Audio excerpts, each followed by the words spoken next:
এবং আজকের এই সবুজ দিন আগামীর জন্য সুন্দর। এই স্লোগানটির ব্যাখ্যা করলে আমরা বুঝতে পারি যে একটি গাছ লাগানো মানে মাটিতে চারা রোপণ করা নয়, বরং এটি আমাদের ভবিষ্যৎ প্রজন্মের জন্য একটি প্রতিশ্রুতি। আমাদের সকলকে সচেতন হয়ে অন্তত করে একটি গাছ লাগানো প্রয়োজন, তবে আমরা ভবিষ্যতে এক সুন্দর বাসযোগ্য সবুজ পৃথিবী পাব। গাছ আমাদের অক্সিজেন দেয়, পরিবেশকে শীতল রাখে এবং জীবন বাঁচায়। তাই আসুন আমরা আজই প্রতিজ্ঞা করি, আমরা প্রতি মাসে না হলে প্রতি বছরে অন্তত একটি করে গাছ লাগাবো এবং সেই গাছটিকে আমরা যত্ন সহকারে বড় করে তুলব।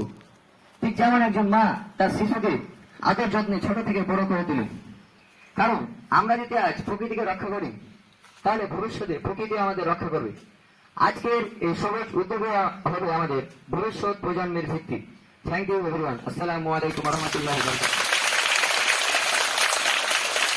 ধন্যবাদ আপনাদেরকে আমাদের